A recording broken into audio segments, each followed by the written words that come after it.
قرآن شریف میں ارشاد فرمایا انا نحن نزلنا الذکر و انا لہ لحافظون، بے شک ہم نے ہی اس کو نازل کیا اور ہم ہی اس کی حفاظت کرنے والے ہیں۔ آسمانی کتابیں اور بھی ہیں، آسمانی صحیفے بھی ہیں، مگر ہمارے تمہارے رب نے کسی کتاب کی ذمہ داری نہیں لی۔ آسمانی کتابیں بھی ہیں، دنیاوی کتابیں بھی ہیں، انجیل بھی ہے، توریت بھی ہے، زبور بھی ہے، قرآن مجید بھی ہے۔ اللہ تعالیٰ نے صرف قرآن مجید کی ذمہ داری لی اور بلندی کو سمجھنے کے لیے ایک مثال بیان کرنی ہے۔ اگر ہم ساری کتابوں کو سمندر کے اندر ڈال دیں، توریت کو سمندر کے اندر ڈال دیں، زندہ باد زندہ باد زندہ باد، رامائن کو سمندر کے اندر ڈال دیا جائے، رام چرتمان کو سمندر کے اندر ڈال دیا جائے، بھاگوت پران کو سمندر کے اندر ڈال دیا جائے، اپنشد کو سمندر کے اندر ڈال دیا جائے، قرآن کریم و فرقان حمید کو سمندر کے اندر ڈال دیں، پھر بہت اچھے بہت اچھے، کتابوں کے نام لے کر پکارا جائے، زندہ باد زندہ باد زندہ باد، اے توریت تو آجا، اے زبور تو آجا، اے رامائن تو آجا، اے رام چرتمان تو آجا، اے بھاگوت پران تو آجا، اے اپنشد تو آجا۔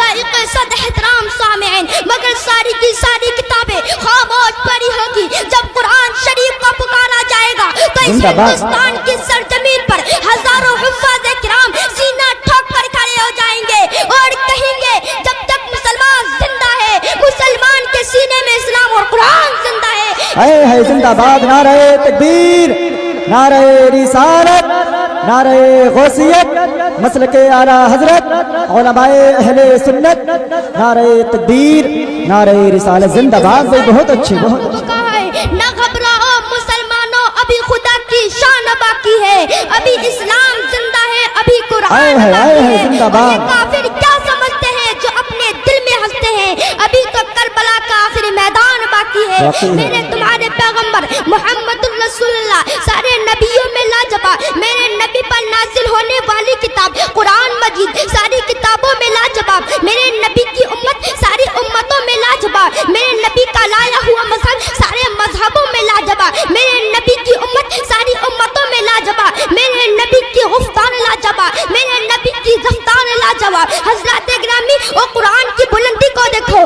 اگر یہ قرآن جزدان میں لپٹ کر رحل میں سج جائے تو 30 پارہ ہے، دیکھنا اس کے بارے میں ہے جو آمینہ کی گود میں آنچل رحمت اوڑھ لے، وہ آمینہ کا ماہ پارہ ہے۔ ایک چپ ہو جائے، ایک بول دے، جو چپ ہو جائے وہ کلام پاک ہے، اور جو بول دے وہی رسول پاک ہے۔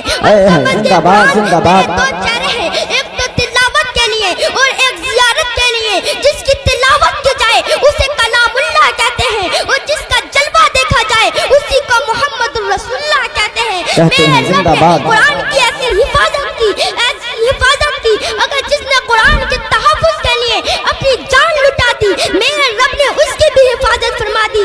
آئیے ایسا ہی ایک واقعہ آپ کے روبرو پیش کر دوں۔ ایک غریب مسلمان تھا جس کا نام عبد الرحیم تھا، مگر وہ صوم و صلات کا پابند تھا۔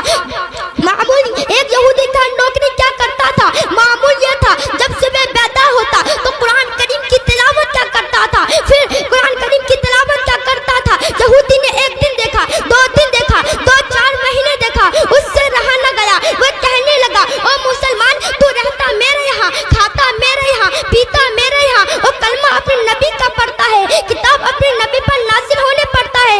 اگر تجھے میرے یہاں رہنا ہے تو کتاب میرے نبی کے پڑھے گا، کلمہ میرے نبی کے پڑھے گا۔ مسلمان کہتا ہے ہرگز نہیں، میرے نبی تیرے نبی سے افضل ہے، میرے نبی کا لایا ہوا قرآن تیرے نبی کی کتاب سے افضل ہے۔ یہودی کہتا ہے ایسے افضلیت کا پتہ نہیں چلے گا، چل تو اپنی کتاب آگ میں ڈال، میں بھی اپنی کتاب آگ میں ڈالوں گا۔ مسلمان کہتا ہے ٹھیک ہے۔ اب یہودی نے دن مقرر کر دیا۔ یہودی کہتا ہے اگر جس کی کتاب جل جائے وہ کمتر ہے، اگر جس کی کتاب بچ جائے وہ زیادہ افضل ہے۔ مسلمان کہتا ہے ٹھیک ہے۔ اب مسلمان بیچارہ غریب انسان تھا، نوکری کیا کرتا تھا، اب مسلمان کے پاس کوئی کیمیکل نہیں تھے، کوئی دوائیاں نہیں تھی، وہ قرآن کریم میں لگا دیتا، مگر ادھر یہودی امیر شخص تھا، مالدار شخص تھا، اس نے اپنی کتابوں میں طرح طرح کی کیمیکل لگائے، طرح طرح کی دوائیاں لگائی۔ حضرات اعلان کر دیا گیا کہ فلاں دن مسلمان یہودی میں مقابلہ ہے، مسلمان کی کتاب اور یہودی کی کتاب میں مقابلہ ہے۔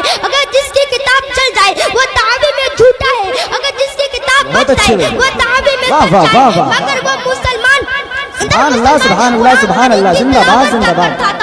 اور دعائیں مانگتا، اے مولا یہ مسلمان یہودی کا مقابلہ نہیں، ایک دشمن اسلام اور مسلمان کا مقابلہ ہے۔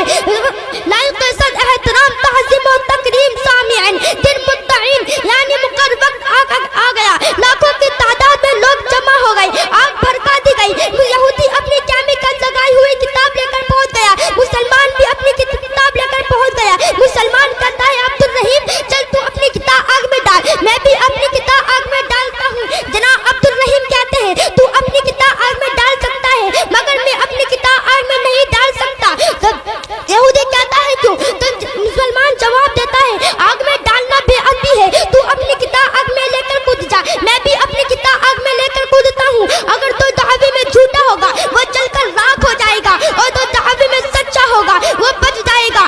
اب یہودی پریشان ہو گیا، اس نے اپنی کتابوں میں طرح طرح کی کیمیکل لگائے، طرح طرح کی دوائیاں لگائی، مگر اپنے میں کچھ نہیں لگایا تھا۔ پریشان ہو کر ادھر ادھر کی باتیں کرنے لگا، مگر وہ عاشق رسول وہ تنجا قرآن کا شیدائی، اس نے دیکھا کہ یہاں لاکھوں کی تعداد میں لوگ جمع ہیں، اگر میں آگ میں کود گیا تو لاکھوں کی تعداد میں کلمہ پڑھ کر مسلمان ہو جائیں گے۔ وہ رسول کا دیوانہ قرآن کریم کو ہاتھ میں لے کر آگ میں چھلانگ لگا دیتا ہے، جانی کود جاتا ہے۔ لوگ سمجھ رہے تھے کہ جل کر راکھ ہو جائے گا، جب دیکھا گیا تو قرآن کریم کی تلاوت کر رہا تھا، پڑھ رہا تھا انا نحن نزلنا الذکر وانا لہ لحافظون۔ سارے کے سارے لوگ اسی وقت عبد الرحیم کے ہاتھ پر کلمہ پڑھ کر مسلمان ہو گئے۔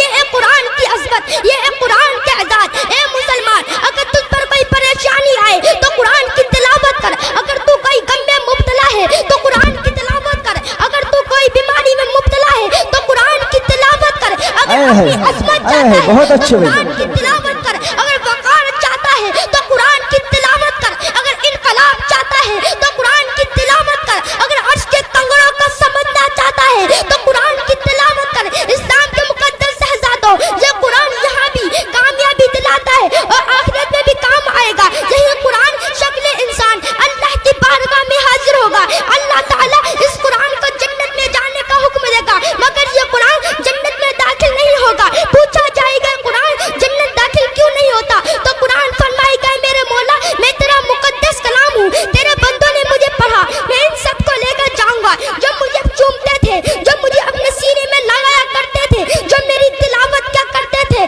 تو اللہ تعالیٰ فرمائے گا اے میرے مقدس کلام جو تجھے اجازت ہے، جو تجھے چومتے تھے، جو تجھے پڑھا کرتے تھے، جو تجھے اپنے سینے میں لگایا کرتے تھے، جو تجھے چاہتے تھے، ان سب کو لے کر جنت میں داخل ہو جا۔ تو قرآن اپنے چاہنے والوں کو، اپنے چومنے والوں کو، اپنے چاہنے والوں کو جنت میں داخل ہوگا، جنت کے دروازے کھٹکھٹائے گا، اندر سے آواز آئے گی کون؟ تو قرآن فرمائے گا ان القرآن و معی القاری، میں قرآن ہوں اور میرے ساتھ میرے قاری ہیں۔ قرآن اپنے قاریوں کو لے کر جنت میں داخل ہوگا، یہ دروازے انہی کے لیے کھولے جائیں گے۔ اسلام کے مقدس شہزادوں پتہ چلا، معلوم ہوا یہ قرآن ہماری یہاں بھی رہنمائی فرماتا ہے، اور کل بروز قیامت یہی قرآن ہم سب کو جنت دلائے گا۔ تو ہم سب کو چاہیے کہ ہم خود بھی پڑھیں اور اپنے اولادوں کو بھی پڑھائیں۔ میرے نبی ارشاد فرماتے ہیں خیرکم من تعلم القرآن وعلمہ، جس نے قرآن سیکھا اور دوسروں کو سکھایا وہ تم میں سے سب سے بہتر ہے۔ اللہ تعالیٰ کی بارگاہ میں دعا ہے کہ ہمیں علم سیکھ لیں اور دوسروں کو سکھانے کی توفیق عطا فرمائے، آمین ثم آمین۔ وآخر دعوانا الحمدللہ رب العالمین۔ خوب کے سبل چمن پھول